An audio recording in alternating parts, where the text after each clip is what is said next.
Tudo bem, obrigada. Essa questão, hoje a gente vai falar do medo, hein, Miriam? Quer dizer, tem medo de criança, tem medo de adolescente, tem medo da maturidade. A gente vai começar naquele medinho, né? Que as nossas mães colocam quando cantam a musiquinha da Cuca pra gente no berço. Como é que fica isso, Miriam? Não, o medo tem várias fases. A única coisa eu queria me desculpar que eu tô muito fanha, eu tô com gripe, a minha voz tá horrível. Mas então eu tô falando até mais baixo, mas... vamos lá pro medo. E o nosso retorno tá chegando perfeitamente aí pra você, Miriam? Não, tá sim. Tá ok? Tá então ótimo. tudo bem, vamos continuar. Tenho medo na infância, que é aquele medo do escuro, do bicho-papão. A criança tem muito medo que a mãe e que o pai acabem morrendo, de ser filho adotivo e aquele monstro que elas falam que tem debaixo da cama, né? Que às vezes é um monstro que cresce muito e que fica embaixo da cama, por isso que muitas vezes eles vão para o nosso quarto, porque o monstro está sempre no quarto deles. Exatamente. Né? E tem também o medo do escuro, né, Miriam? Não vai lá que tá escuro. Tem toda aquela coisa que geralmente o pai coloca no filho, né, para intimidar, né? E você sabe que isso também é passado muito dos pais para os filhos. Vamos dizer assim, a sua mulher é uma pessoa que tem medo de aranha. Se ela passou isso, com certeza o seu filho ou sua filha vão ter medo de aranha. Então é aquilo, você tem que ter cuidado com o que você fala, porque às vezes a criança nem sabe direito o que é, mas ela vai pegando. Olha, interessante a gente abordar esse assunto. Então quer dizer que a criança pode nem ter o medo nato dela, quer dizer, mas é o medo que o pai tinha ou a mãe tinha anteriormente e pegou na criança. Porque a criança não tem porquê. Ela não tem porquê ter medo de escuro, ela não tem porquê ter medo de nada disso. Mas é o medo que você tem. Então, se você tem medo de escuro, você fica, bom, deixa acender uma luz, porque a criança vai ter medo de escuro. A criança não tem porquê ter medo de escuro, não tem porquê ter medo de nada. Quer dizer, a gente que incute aquela consciência nela. Quando você traz a criança da maternidade, você que determina onde essa criança vai ficar ou não. Se você tem um quarto para ela, lógico que se você não tem, a criança tem que ficar no seu quarto, é uma coisa. Agora, se você tem um quarto e você deixa ela lá, se você deixa o quarto no escuro, a criança, ela precisa. Então, ela tava no seu útero, ela tinha barulhos, ela tinha um monte de coisa. Deixa um radinho com um som bem gostoso, a criança fica ótima. É que a mãe quer, por facilidade também, ficar no quarto, porque você não tem que levantar para dar de mamar toda hora. Aí a criança vai acostumando, que ela chora um pouquinho, ela tem alguém do lado, entendeu? Então depois você vai associando, também ela tem medo de ficar sozinha. Mas tem o medo de escuro. Por quê? Porque você também tem medo de escuro. Então vamos deixar uma luzinha. Então muitas vezes não é a criança, é o seu medo e você vai aumentando, vai passando isso para ela. Exato. Então quer dizer, até quando você citou essa questão de que a criança tem que ficar perto da mãe, etc e tal, perto dos pais, elas estão praticamente puras, não tem essa questão de medo, mas por uma própria comodidade, os pais acabam incutindo esse medo na criança, não é, Miriam? Exatamente, a criança não tem isso. Você vê que quando tem criança que fala assim, olha, eu tô brincando com meu amiguinho imaginário e tal, a criança não tem medo disso. A mãe é que fica, pelo amor de Deus, com quem que você tá brincando? O que você tá vendo? A criança não tem medo de nada disso. A criança não imagina nenhum perigo sobre isso. Entende? São os pais que põem medo nisso. A criança não tem medo de nada disso. Nós é que temos medo e aí a gente vai colocando o medo na criança. Então você tem medo do escuro, você pode ver que um pai ou uma mãe medrosa, a criança com certeza também é medrosa. Tá. Vale lembrar também, não é, Miriam, que o medo pode ter também o seu lado positivo, né? Porque através do medo a gente também pode se prevenir de determinados perigos. Não, o medo é bom. O medo é bom. Tudo tem o seu lado bom também. O grande problema, Carlos, é quando te impede de fazer as coisas. Porque tem crianças que elas não dormem. Não dormem se não estiver ali do lado. Porque aí qualquer barulhinho, você fica assustado. É muito difícil. E você leva isso Você dormir na cama dos seus pais, ou você dormir com alguém enquanto você é pequenininho, é bonitinho e tal. Mas imagina você crescendo, você passando por um adolescente. Como é que você faz quando você começa a fazer trabalho na casa dos amigos? Aí já começa a ficar uma coisa meio ridícula, sabe? Eu tenho que ir dormir com alguém. Então, tudo isso, não dá para você ir colocando no seu filho. Mais uma vez, Miriam, a gente vai pegar no pé dos pais, né? Tem pais que não deixam os filhos dormirem na casa dos outros, mas nem por decreto, né? Carlos, mas hoje em dia não dá mais isso, né, Carlos? É. Porque a escola mesmo, como é que você faz com o trabalho na escola? Como é que faz? Você tem que dormir. E eu acho assim, as crianças, do mesmo jeito que elas vão para a escola logo cedo, elas têm que ter uma troca. Se ela tem troca na escola, ela tem que ter isso. Então, você quer conhecer os amigos, eu acho muito certo. Eu nunca falei para minha filha ir para casa de uma pessoa sem antes conhecer também. Sim. Então vai, conhece, traz a pessoa para dormir na sua casa também. Entendeu? Eu acho que mandar uma filha pequena ou alguém para uma casa que você não sabe onde é, nem com quem, eu também não acho muito correto. Até já vai cair naquela questão da irresponsabilidade também, não é mesmo? Exato. Mas você tem que conhecer e você tem que deixar, porque senão seu filho fica muito diferente. Né? Porque do mesmo jeito que está indo para a escola e está trocando, ela tem. Se você tiver condições financeiras, deixa acampar junto com a escola, deixa fazer aquelas viagens, porque todo mundo faz isso hoje, Carlos. É normal. Então, se seu filho não fizer, ele vai ser o diferente. E tem muitos pais que não percebem isso, né? A gente está falando do medo, né, Miriam? E aqui, no caso, a gente começa a falar um pouco também dos pais, porque, como você mesmo disse, isso daí acaba sendo um problema celular. Quer dizer, a pessoa adquire desde pequeno um medo que ela nem tem. Exato. Eu vou mandar meus filhos para acampamento. E se acontecer alguma coisa? E se perde? Gente, deixa eles viverem. É normal. O que vai acontecer no acampamento vai acontecer na sua casa, vai acontecer em lugar nenhum. É normal. Deixa os seus filhos viverem. Isso é muito bacana. Aí vem na adolescência, que é uma criança medrosa. Então você já imaginou o primeiro dia na escola? Para as meninas vem o medo de que roupa que eu vou, porque aí a menina começa a se preocupar, né? Com aquela roupa, como ela vai, se ela começa a se maquiar. Que para as mães são um tormento, é usar o salto, é se maquiar.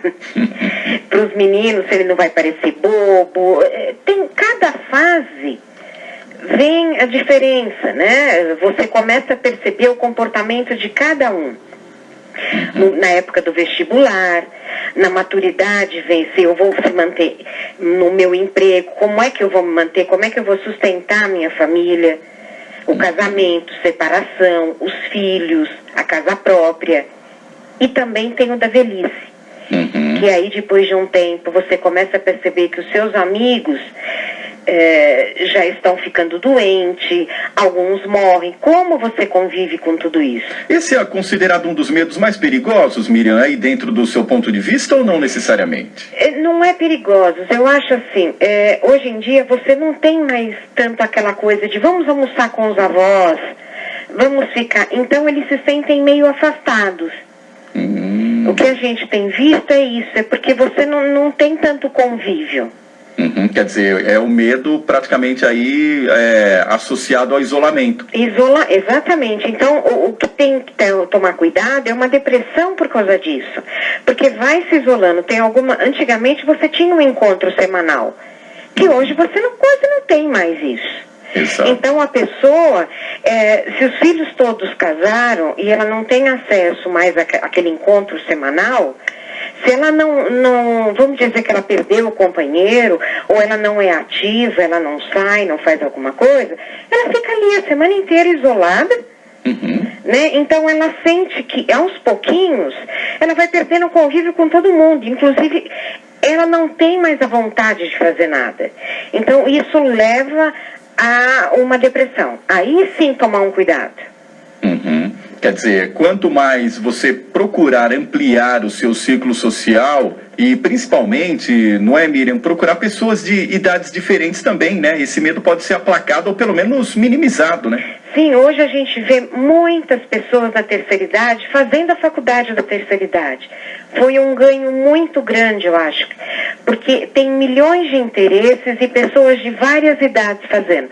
Apesar de ser faculdade da terceira idade, você acha pessoas de várias idades fazendo e é muito interessante. E ali você faz amizade com muita gente.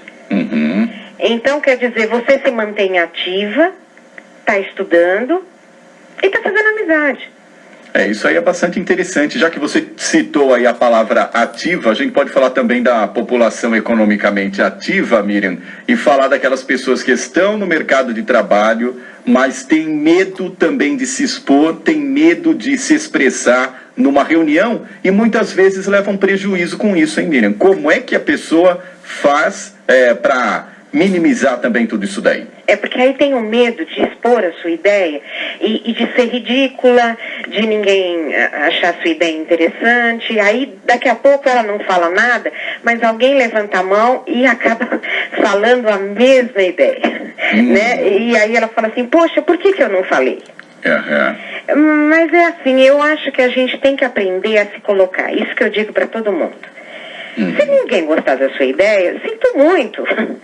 Mas se a gente for pensar em tudo, se você for avaliar tudo, você não faz nada. Então, a partir do momento que você teve a ideia, você achou viável, coloque a ideia. Coloque a ideia. O grande problema é o medo. Então, o medo gera ansiedade, o medo gera o estresse, e aí vai tomando conta do seu corpo. E aí gera todo aquele ciclo que eu te falei do medo.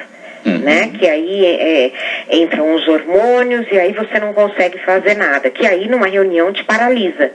Você começa a suar frio, tudo, e você aí fica, eu não vou falar nada porque eu vou bancar o ridículo, ninguém vai gostar da minha ideia, mas é assim, uma ideia, falar em público, seja o que for, é uma exposição. Quando você tiver que fazer, respire fundo, vá e faça. É exatamente isso que eu faço, que eu falo também dentro das minhas dinâmicas de oratória, porque a gente percebe muitas vezes as pessoas têm umas ideias muito bacanas, Miriam, mas não conseguem colocar simplesmente pelo medo de não serem aceitas pelas outras, né? E a gente não precisa ser aceito por todo mundo, né? Exato, nem vai ser, Carlos. Você não vai conseguir ser aceito por todo mundo. Porque é impossível isso. Mas o problema é ser aceito por você.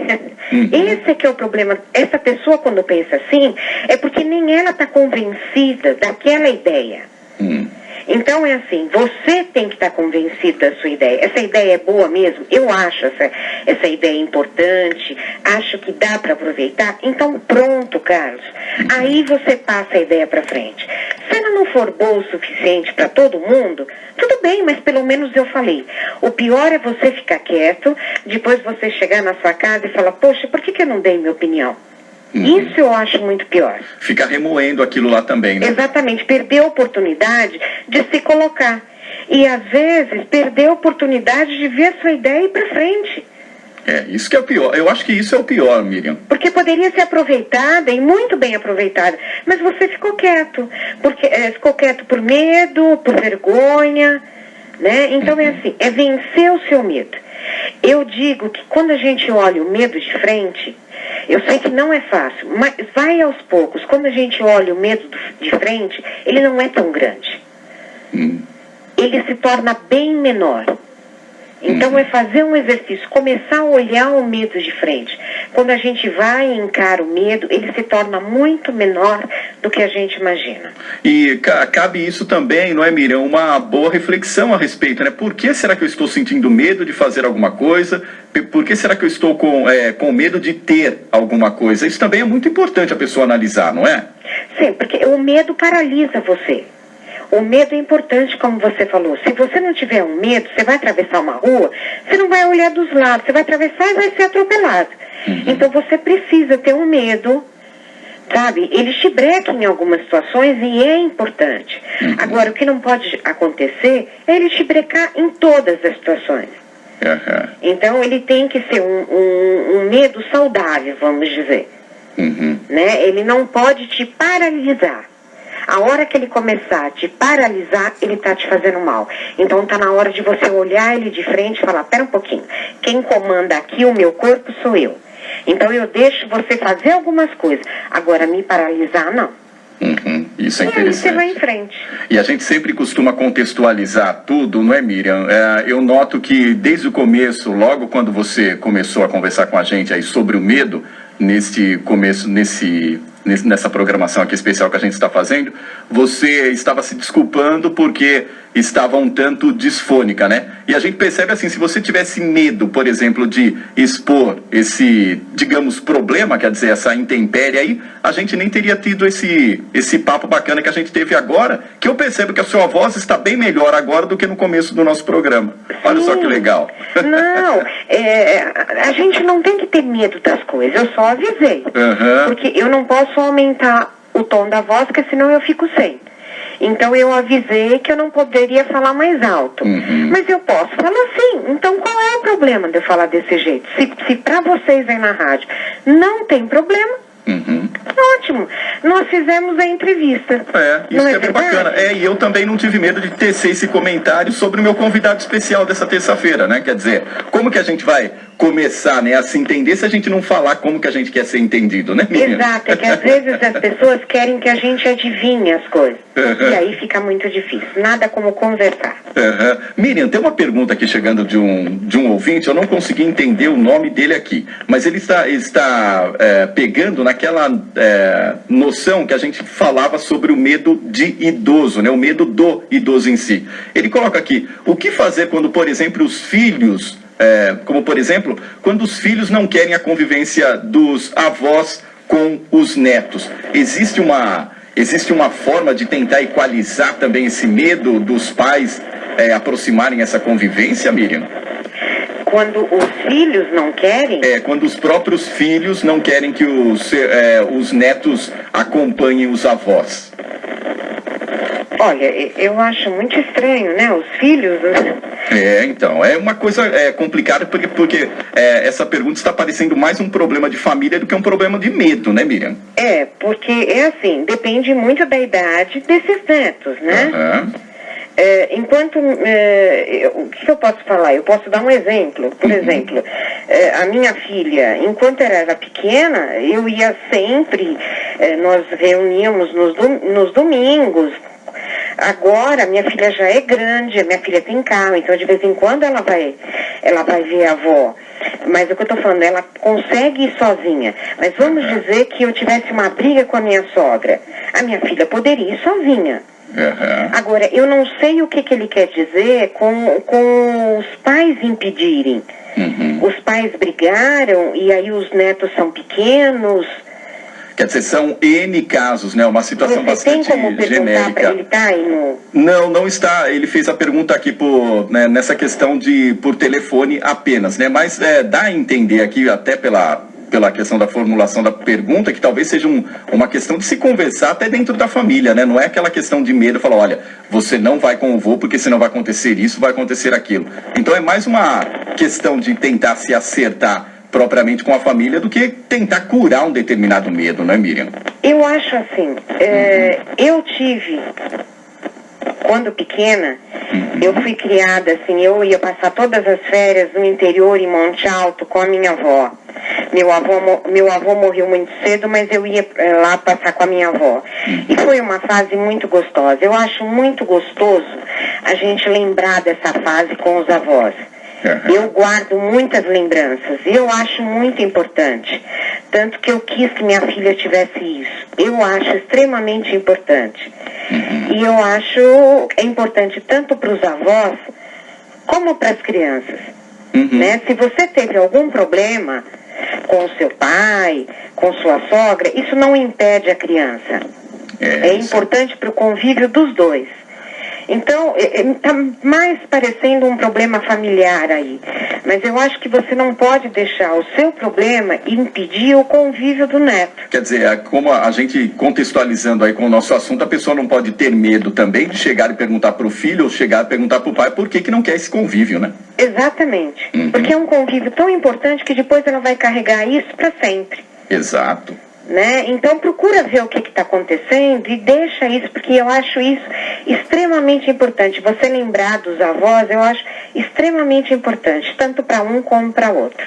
Miriam, mais uma vez, muito obrigado aí pela sua participação no nosso programa. Com certeza a gente volta na próxima terça para discutir esses assuntos intrigantes que a gente deixa muitas vezes passar despercebidos, mas que fazem uma grande falta a gente colocar à tona e discutir e entender a respeito deles. Com certeza, e com a voz bem melhor. Boa semana. Para você também, Miriam.